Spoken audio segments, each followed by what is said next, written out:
Hello বন্ধুরা, কেমন আছো তোমরা সবাই? কোয়েল লাইফস্টাইলে তোমাদের সকলকে স্বাগত। আবার একটা নতুন ব্লগ নিয়ে তোমাদের সামনে হাজির হয়ে গেছি আমি। আমাকে দেখে নিশ্চয়ই তোমরা বুঝতে পারছো আমি কোথাও একটা এসেছি। আর কোথায় এসেছি বলো তো? সেটা হচ্ছে মেলা। এই যে থরে থরে দোকান দেখেই নিশ্চয়ই সবাই গেস করে নিয়েছো যে এটা মেলা। আর যেহেতু শীতকাল মানেই তো হাজার রকমের মেলা, প্রচুর মেলার সম্ভার শীতকাল মানেই। এই তো কিছুদিন আগেই চলে গেল পৌষ মেলা, আর আজকে আমরা এসেছি বিকেটিপিপি মেলা। খুব বেশি দূরে নয় আমাদের বাড়ি থেকে। রাত্রিবেলাতেই এই মেলাটা বেশি জমে ওঠে, তাই আমরাও রাত্রিবেলাতেই চলে এসেছি। ছোটবেলা থেকেই এই মেলাটার প্রতি একটা আলাদা ভালো লাগা কাজ করে আমার। তার অন্যতম একটা প্রধান কারণ হচ্ছে আমি বিকেটিপিপি প্রবীর সেনগুপ্ত স্কুলেই পড়াশোনা করেছি, একদম ক্লাস 5 থেকে 12 অবধি। শুধু যে স্কুলে পড়েছি তাই নয়, এখানে টিউশনও পড়েছি। মানে স্কুলের স্যারদের কাছে আমরা টিউশনও পড়তাম। কোনো দিন তো সকাল থেকে এসে পুরো রাত্রেবেলা বাড়ি যেতাম। তো এই টাউনশিপটার প্রতি একটা ভালোবাসা, একটা ইমোশন তো কাজ করেই।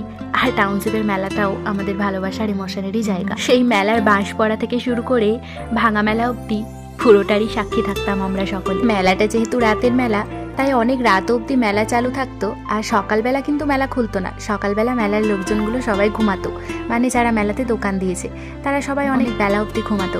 দেন আমরা সকালবেলা টিউশন আসতাম আর ওনাদেরকে ডেকে ডেকে ওঠাতাম, কাকু ওঠো, আমরা এটা নেবো সেটা নেবো। তো এইগুলো এই মেলাতে এলেই ভীষণ রকমভাবে মনে পড়ে যায়। আর পুরনো বন্ধুবান্ধব, পুরনো স্যার ম্যাম সকলের সাথেই দেখা হয়ে যাওয়ার একটা প্রচুর পরিমাণে হাই চান্স থাকে। তো আজকে যেহেতু মেলার শেষ দিন, তাই সকলের সাথে খুব একটাও দেখা হয়নি ভালো করে, তাও কিছু কিছু বন্ধুবান্ধবের সাথে দেখা হয়েছে।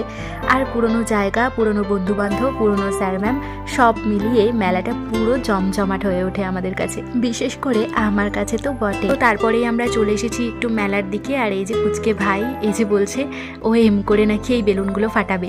দেন আমরা সবাই বারণ করলাম যে তুমি পারবে না বাবু, তুমি একদমই ছোট আছো, একটু বড় হও তারপর করতে পারবে। তারপর ও খুব ভালো বাচ্চার মতো শুনেও নিল।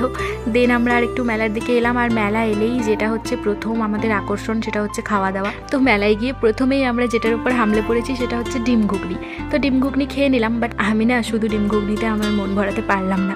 দেন আরেকটা দোকানে চলে এসে ফিশ ফ্রাই অর্ডার করে দিয়েছি। আর ভেটকির ফিশ ফ্রাইটা কি অসাধারণ অনবদ্য খেতে ছিল, কি বলবো। একটা পুরো ফিশ ফ্রাই আমি খেয়ে নিয়েছি, তারপর আর কিছু খেতেই ইচ্ছে করছিল না। কিন্তু পেট ভরে গেলেও মন তো ভরতে চাইছিল না। তো চারিদিকে যখন খুঁজছিলাম যে আর কি খাওয়া যায় তখনই সামনে চলে এলো মোমো খাওয়ার পর চলে গেলাম কয়েক জোড়া ইয়াররিংস কিনতে। আর ইয়াররিংসের প্রতি আমার একটা ফ্যাশনেশন প্রথম থেকেই কাজ করে। আর কিছু কিনি না কিনি, কয়েক জোড়া ইয়াররিংস আমি কিনে নিয়ে যাবই। সব কেনাকাটা খাওয়া দাওয়া কমপ্লিট, অনেকটা রাত হয়ে গেছে, এবার আমরা বাড়ি যাব। আজকের ব্লগটা এই পর্যন্তই। সবাই ভালো থাকবে, সুস্থ থাকবে, সাবধানে থাকবে।